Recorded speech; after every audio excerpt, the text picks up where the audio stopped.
arrangement I'm doing. I've got one more bouquet frame to do. It's going to be using the Pretty Willow, the Salix. So I'm going to be using this as my framework.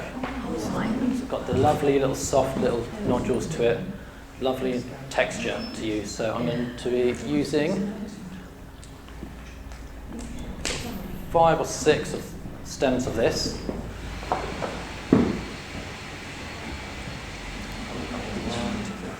6. So Pretty Willow is really good to use because it's bendable, it's soft, it stays in position, and it's really good. So for this, what I'm going to do is just take one stem. I'm just going to mould it into a ring. It's about the same size that I want my bouquet to be about this size. So I'm just going to bind it all together here.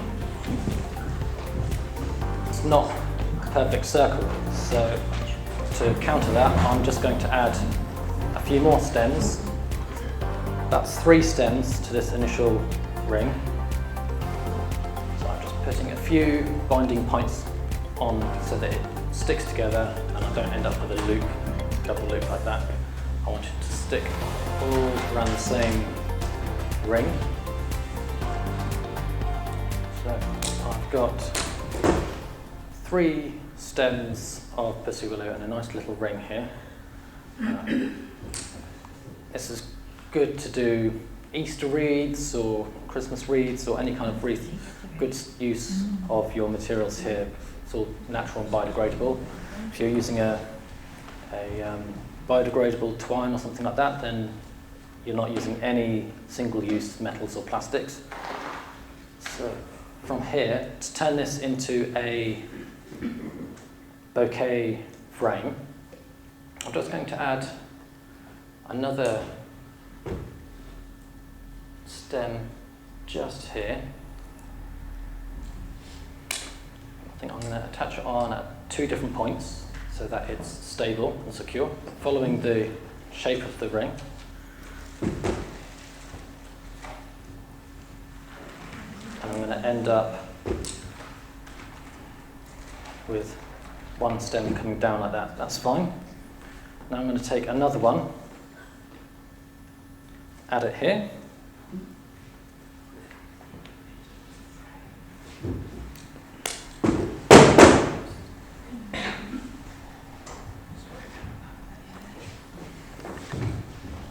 Binding it twice.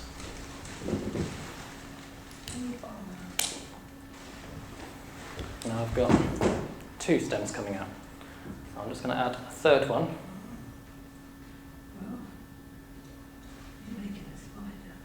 So, creating an interesting shape here.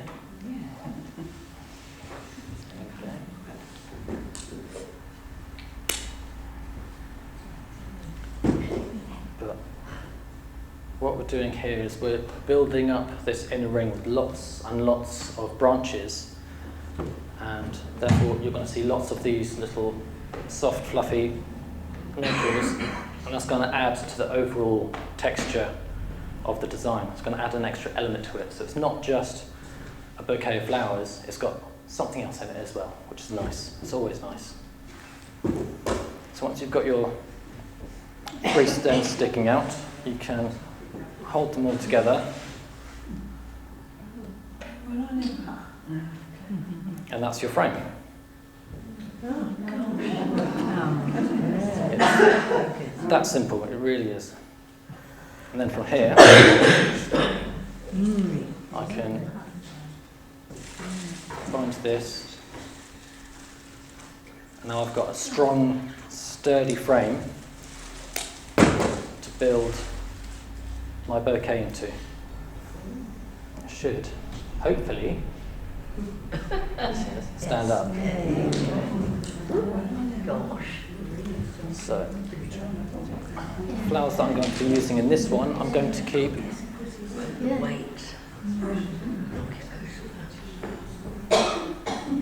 I want to keep this one monochromatic so that I'm just focusing on the colour of the salix here, which is like a white, silvery white. Nice. So I'm just going to use white and green flowers just to really emphasise. I don't want to detract away from this flower.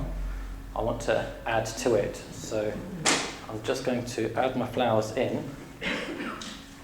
Again, starting with the more bushier flowers to start. It's all going to go on the inside of the frame here.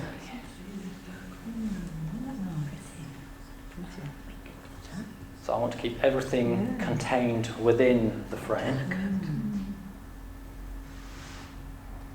And then from here, I'm just going to slide in the same carnation, the green trick that I used earlier.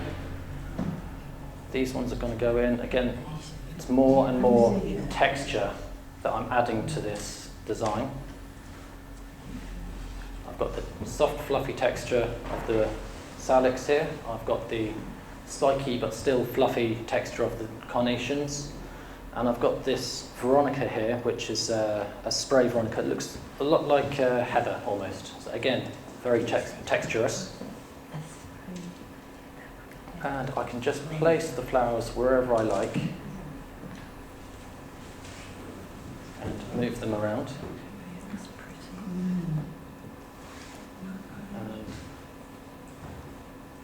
Take that one out, pop it back in here.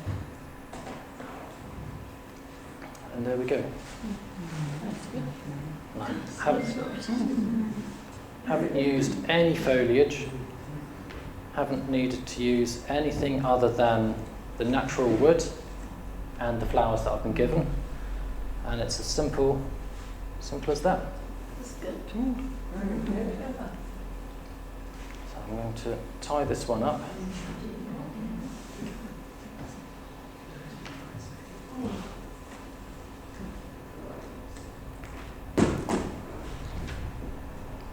I'm just going to